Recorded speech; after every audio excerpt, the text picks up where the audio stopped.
Do you constantly find yourself in horrible work situations with bad bosses, a terrible work environment, colleagues that don't want to see you succeed?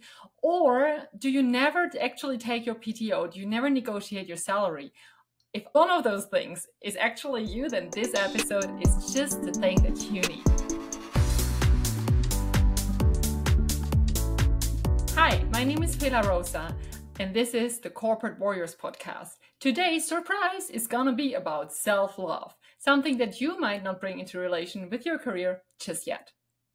So first and foremost, self-love is not so much in relation with careers, but in the end, it is who you are and it's what you think and believe about yourself. It doesn't matter if you talk about your money mindset, your relationship with your friends, your relationship with your family, or your career. So this is super important. And the good thing is, if you change and improve your self-love in one area of your life, it will have a positive trickle-down effect to all the other areas because you are always you. And this is why this is so impactful and so important. So how do you see if somebody is very truly loving themselves in a healthy way at work? I think the most important thing for people that love themselves healthily is they are confident. They're truly confident. They don't need to play it because they're very comfortable with who they are. If they love themselves, they expect other people to love or acknowledge them too, which is why they are confident to talk up in meetings. They feel good about negotiating their worth in a salary negotiation. They don't need to be afraid of that because they feel worthy. So it just makes total sense for those people to actually negotiate for their worth.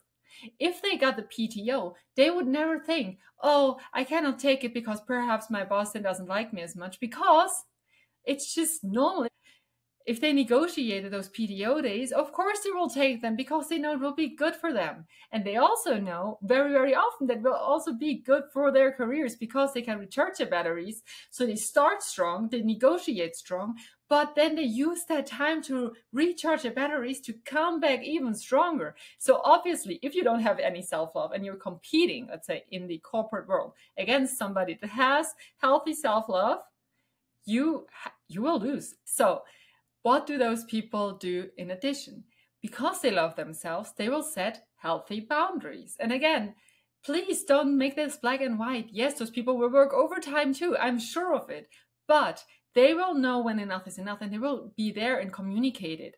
And they don't have to communicate in a horrible way because it's just natural. So they can just very easily, very calmly set a boundary and then live according to the boundary that they've set.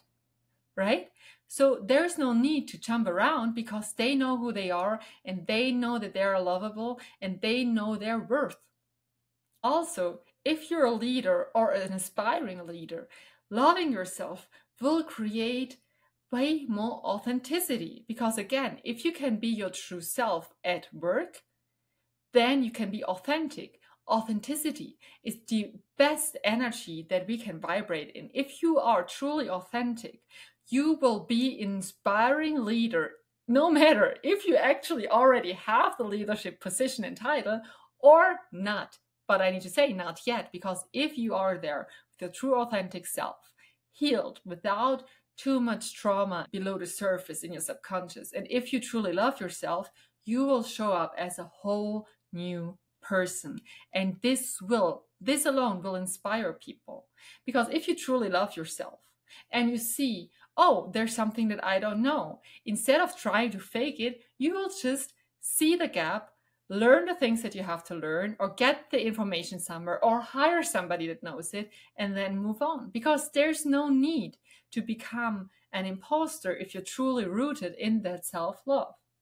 And then last but not least, people that love themselves, they will take the time to recharge. They will take the time for some self-care. And PTO is just one way how this is shown in the workplace. It can be shown through the boundaries that we've talked about. It can be shown in many different ways. It can be shown simply by the fact that since they love themselves, They don't need their boss to admire them.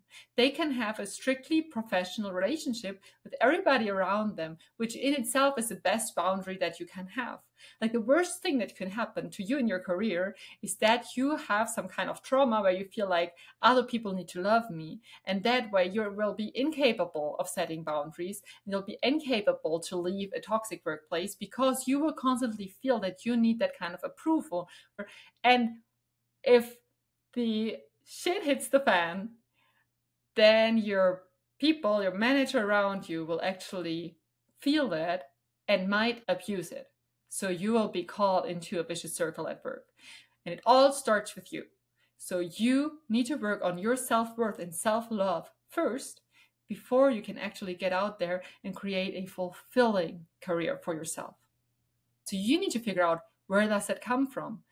Very, very often, if we're not rooted in our self-love and we don't feel the self-worth that we actually should be feeling, that comes from some trauma in our childhoods. Let's just say you had a weird and complicated relationship with your parents, but as a child, you have to love your parents. You just do. Then this feeling will be your normal. You will consider it normal. So that leads you to not being able, for instance, in interviews for a new position, to rule out those weird bosses. You will not be able to rule them out because this feels so normal to you. So you wouldn't be able to go after the interview, be like, no, I don't want to even work there, even if they offer me X, Y, Z. Whereas other people that have the self-love, they will straight away be like, no, that's a fake. No, that's a bad situation. No, there's a red flag. They will see those red flags naturally. Okay. So first you need to heal the trauma that you might have somewhere. You can do that with a therapist. You can do that with a coach like myself. However you want to, it's your choice. And it depends also on the level of trauma that you've experienced. But you need to heal that first. And by healing that wound, you will be able to spot the red flags early on. So you don't even get into that bad situation that deeply to begin with. You'll be able to set boundaries. And if the worst things happen, your boundary might be to just quit and go somewhere more healthy. By doing that work, you will go back more and more into the self-loving individual that you actually are. And you will see those red flags and be able to act upon them and to make your lifetime worth it.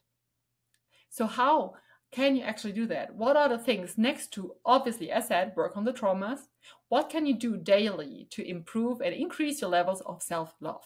You can start really catching yourself and your self-talk. Whenever your self-talk becomes too negative, tearing you down, whenever you tell yourself you're too stupid to do something, or you're not important anyways, or your ideas might not just be as good, so you don't even talk about them in the first place, then catch yourself. And the more you do it, the quicker you're gonna get to catch yourself when you have negative self-talk and get yourself back to positive self-talk that is aligned with the self-love that you're starting to build up. Then make sure that you surround yourself with positive role models. Make sure that you spend time with people that you find truly inspiring, that you think you can learn from. Make sure that you have good people around you at home. But if that right now is still a challenge, then make sure that you listen to good music that is actually putting out positive affirmations in your head, that talks about success stories. Make sure that you read inspiring books. Make sure that you listen to podcasts just like this one that help you get out of situation into a better life. Make sure that you put into your mind the positive things. So slowly but steadily, even without doing crazy work, your subconscious will pick up on that, okay? The more positive things you put into your mind, the more first your conscious, but then also your subconscious will pick up on that, and you will shift your perspective on so many things. Okay, so make sure that you listen to good things, good podcasts, good music, read good books. They should be inspiring. They can be self-help books. There are great self-help books out there that are not boring at all to read. So don't be afraid to go into that section in the bookstore and just browse through and see what speaks to you. Then make sure that you record some positive affirmations for yourselves. And the positive affirmations, they can go from 1 minute to 5 minutes, depending on how big you want to go and how much you want to do.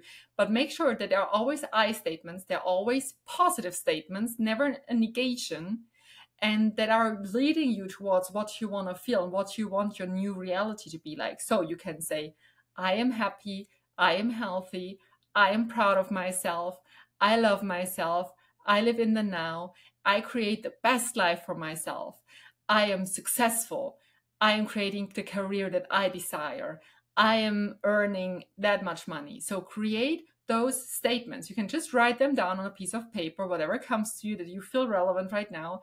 You hit the record button on your mobile phone and you record your own success affirmations that you need to create the self-love that you need to stand up and go out and be successful by being your true authentic self. And last but not least, do the networking, get into the groups. There are great group coachings, for instance. If you're interested in that, by the way, send me a message. I would happily create a group of people that want to advance in their careers.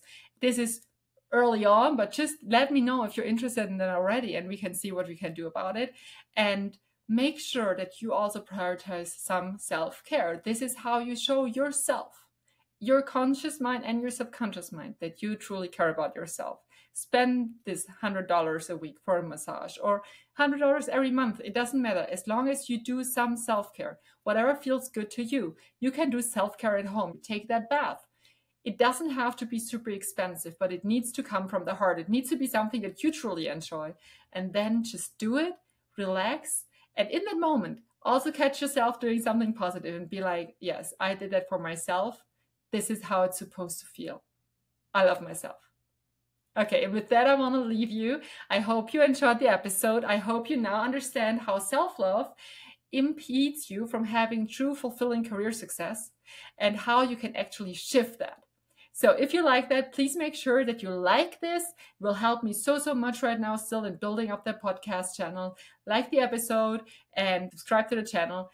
And yeah, welcome to Corporate Warriors.